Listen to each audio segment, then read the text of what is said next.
Hi everyone, welcome back to the channel. आज मैं एक नई मूवी एक्सप्लेन कर रही हूँ जिसका नाम है रोमियो, जो 2026 में रिलीज हुई है।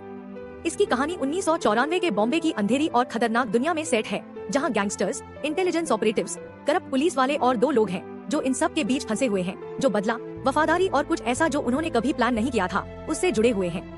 अगर आपको वीडियो पसंद आए तो सब्सक्राइब, लाइक और शेयर करना मत भूलना। हमारी कहानी 1994 के बॉम्बे में शुरू होती है। ऊपर से शहर बहुत व्यस्त और शोर शराबे से भरा हुआ दिखता है, लेकिन इसके नीचे एक अंधेरी दुनिया चलती है। हमारी कहानी के बीच में एक आदमी है जिसे उस तरह कहा जाता है। वह एक हिटमैन है, बहुत खतरनाक। उसका हथियार बंदूक या चाकू नहीं है, बल्कि एक नाई का उस तरह है, साफ, सटीक और बहुत व्यक्तिगत। उस तरह नाम का मतलब ही रेजर होता है और उसने यह नाम पूरी तरह कमाया है।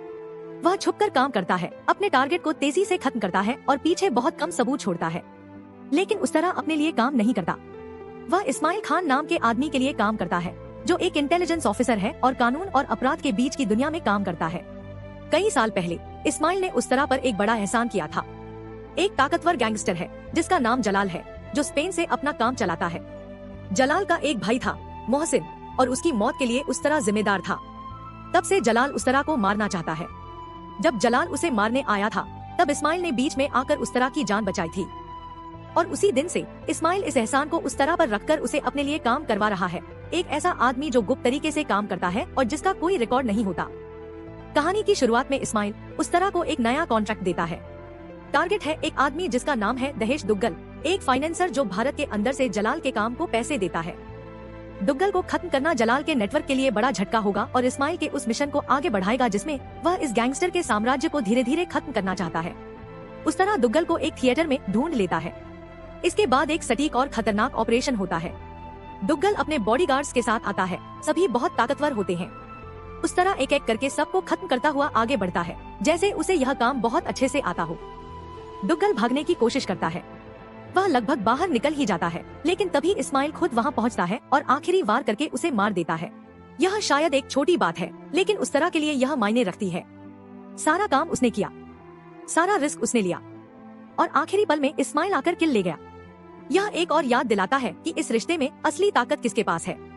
यह भी कि उस तरह सिर्फ एक औजार है जिसे एक ऐसा आदमी चला रहा है जो हमेशा ऊपर ही रहेगा। उस तरह अब तंग आ चुका है।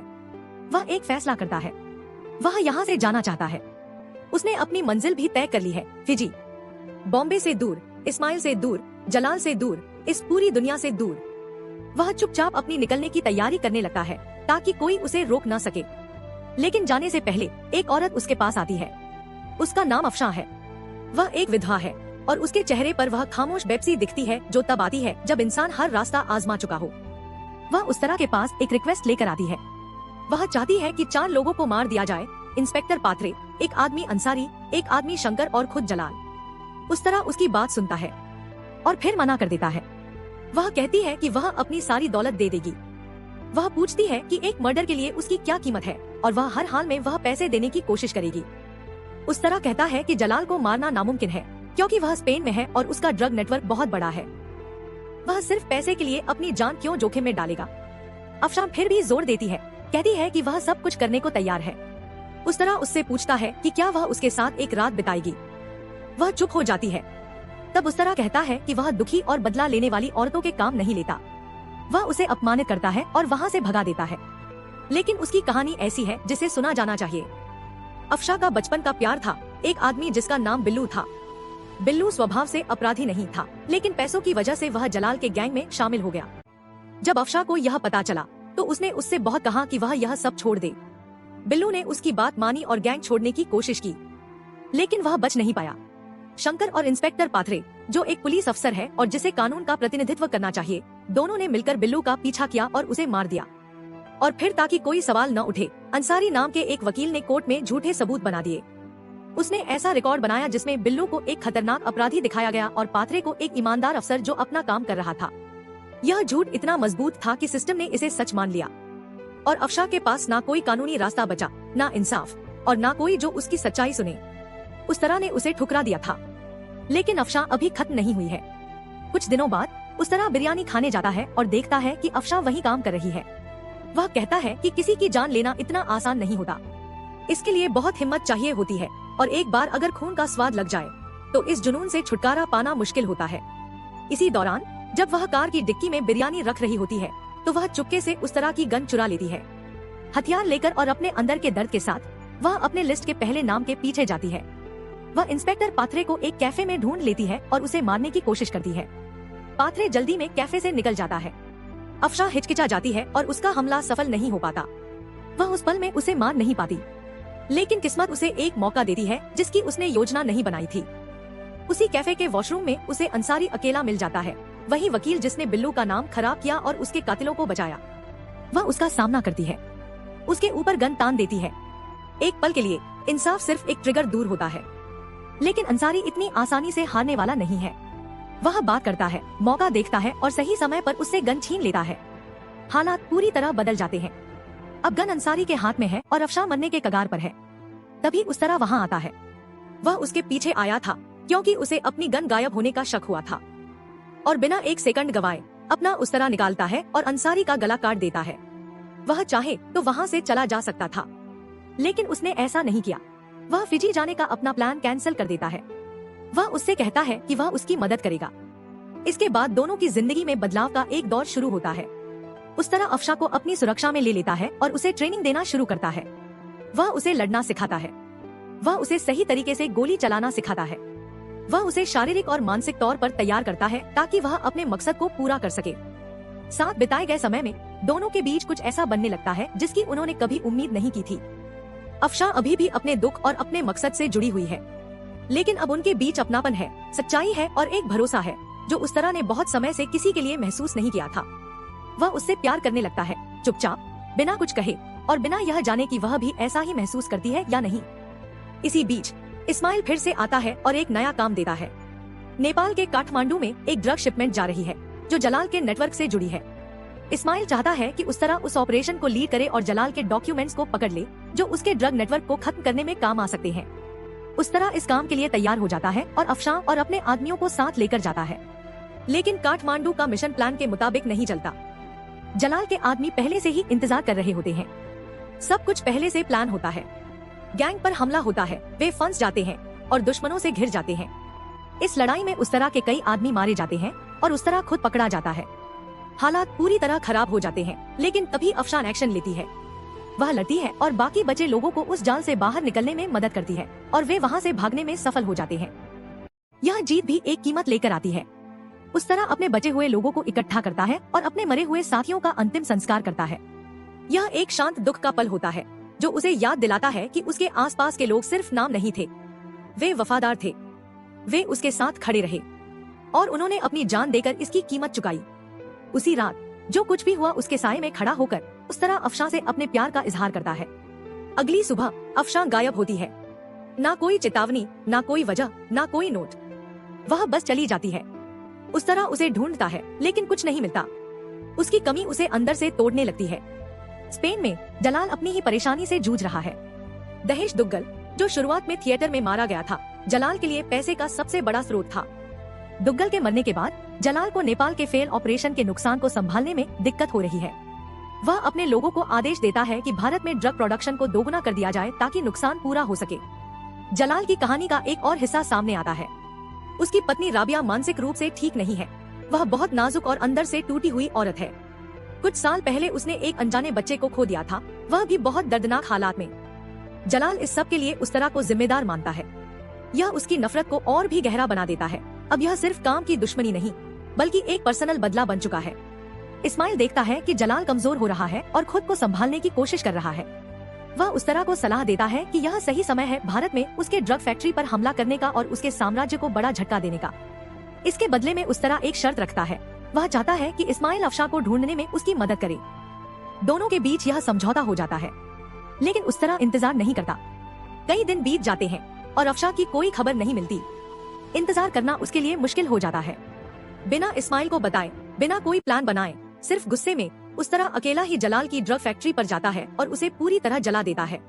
इतना सब होने के बाद भी उसके अंदर का दर्द और बेचैनी खत्म नहीं होती।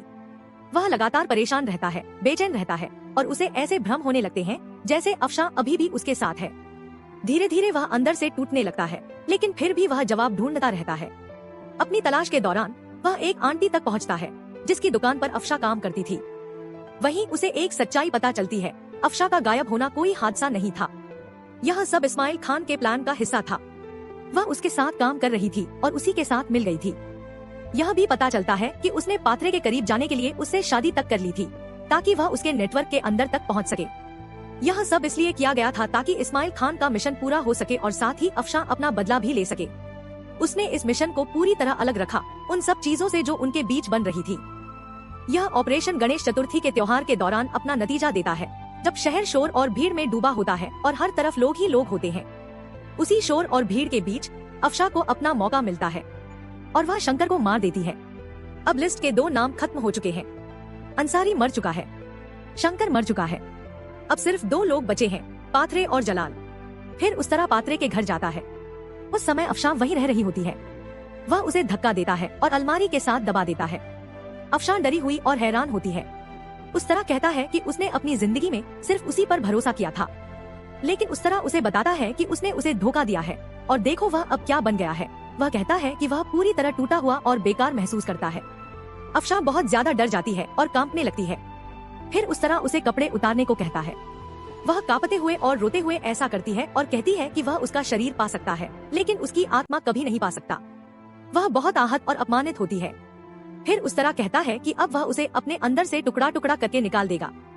फिर उस तरह अफशा और इस्माइल के चारों तरफ अपने जासूसों का नेटवर्क फैला देता है और उन पर नजर रखने लगता है। इस बीच पात्रे को इस्माइल खान के ड्राइवर से जानकारी मिलती है कि इस्माइल इन सब चीजों में शामिल है और वह अपने सोर्स से मिलने जा रहा है। उसे बताया जाता है कि अगर उसे पकड़ना है तो वह ट्रेन में चढ़ने वाला है, इसलिए पात्रे को भी ट्रेन में चढ़कर उसका पीछा करना चाहिए। उसी समय उस तरह का राइट हैंड उसे बताता है कि पात्रे रेलवे स्टेशन पर पूरी फोर्स के साथ मौजूद है। उस तरह ट्रेन में जाता है और चेतावनी देता है कि रास्ते में उन्हें रोकना होगा, नहीं तो इस्माइल खान और अफशा दोनों मारे जा सकते हैं। अफशा, जो इस्माइल खान की सोर्स होती है, घूंघट में ट्रेन से उतर जाती है। बाद में जब पात्रे ट्रेन में उस तरह और इस्माइल खान को देखता है तो अचानक फायरिंग शुरू हो जाती है, पात्रे की तरफ से और इस्माइल और उस तरह की तरफ से। दोनों तरफ से भारी गोलियां चलती हैं। इस दौरान इस्माइल खान को गोली लगती है और वह जमीन पर गिर जाता है। उस तरह लड़ने की पूरी कोशिश करता है, लेकिन पात्रे के साथ बहुत ज्यादा पुलिस होती है। फिर उस तरह को भी गर्दन में गोली लगती है और वह गिर जाता है। इसके बाद अगले सीन में एक न्यूज कॉन्फ्रेंस होती है जहां पात्रे कहता है कि उन्होंने एक बहुत खतरनाक टारगेट किलर उस तरह को मार दिया है। वह यह भी कहता है कि इस ऑपरेशन के दौरान उनका इंटेलिजेंस ऑफिसर इस्माइल खान भी मर गया है। फिर जब पात्रे घर वापस अफशा के पास जाता है तो वह उसे बताता है कि अब वे स्पेन छुट्टियों पर जा रहे हैं क्योंकि जलाल ने उन्हें बुलाया है। अफशा बहुत खुश हो जाती है क्योंकि उसे लगता है कि अब उसे अपना बदला लेने का मौका मिलेगा। वह तैयार हो जाती है और उसके साथ जाने के लिए मान जाती है। जब वे वहां पहुंचते हैं तो अफशा जलाल को मारने की प्लानिंग करने लगती है, लेकिन वह पकड़ी जाती है। फिर सच्चाई सामने आती है, जब पात्रे ने इस्माइल खान को मारा था तो उसे उसकी जेब से अफशा की असली पहचान मिल गई थी। उसके बाद उसने जलाल को सब बता दिया और इसी तरह उसकी सच्चाई सामने आ गई। फिर पात्रे कहता है कि उसे अफशा को मारने दिया जाए, लेकिन जलाल मना कर देता है। वह कहता है कि उसे लगता है कि उसकी और उस तरह की फितरत एक जैसी है और अगर उस तरह मर गया होता तो उसे महसूस हो जाता। उसे यकीन है कि उस तरह अभी भी जिंदा है और उसके पीछे आएगा, इसलिए वह अफशा को जिंदा रखना चाहता है ताकि उसे चारा बना सके। पात्रे बार बार कहता है कि उसे मार देना चाहिए, जिससे जलाल चिढ़ जाता है और गुस्से में आ जाता है। फिर जलाल अफशा को इशारा करता है और कहता है कि अगर वह पात्रे को मारना चाहती है तो मार सकती है। अफशा फिर बहुत ही बेरहमी से पात्रे को मार देती है। इसके बाद जलाल अफशा को कैद कर लेता है और उस तरह का इंतजार करने लगता है। इसके बाद सीन 3 महीने बाद का दिखाया जाता है, जहां पता चलता है कि उस तरह अभी भी जिंदा है और अस्पताल में है। वह बुरी तरह घायल है, बोल नहीं सकता और बहुत कमजोर हालत में है, लेकिन फिर वह स्पेन जाता है अपना बदला लेने के लिए। जब उस तरह आखिरकार जलाल के घर पहुंचता है तो जलाल की पत्नी उसे देख लेती है। फिर कहानी अतीत में चली जाती है, जहां दिखाया जाता है कि उस रात क्या हुआ था। वही रात जब जलाल का भाई मोहसिन मारा गया था और उसका अजन्मा बच्चा भी खो गया था। यह दिखाया जाता है कि जलाल की पत्नी चुपके से इस्माइल खान को जानकारी दे रही थी। उसे पता चल गया था कि जलाल ISI से जुड़ा हुआ है और वह इसे स्वीकार नहीं कर पा रही थी। मोहसिन यह सुन लेता है और उसे मारने की कोशिश करता है। तब राबिया उस पर बंदूक तान देती है। उसी समय उस तरह उस रात सिक्योरिटी ड्यूटी पर होता है। वह वहां आता है और पूछता है कि क्या हो रहा है। जलाल की पत्नी उसे बताती है कि जलाल ने ISI के साथ हाथ मिला लिया है और वह इसे सहन नहीं कर सकती। घबराहट और डर में वह मोहसिन को गोली मार देती है। उस तरह तुरंत उसे वहां से भागने के लिए कहता है। वह कहता है कि वह सारा इल्जाम अपने ऊपर ले लेगा और सब संभाल लेगा। वह उसे भाग जाने को कहता है जबकि वह स्थिति संभालता है। फिर कहानी वर्तमान में लौट आती है। जलाल की पत्नी उस्तरा को बताती है कि जलाल कहाँ है और उसे सारी जानकारी दे देती है।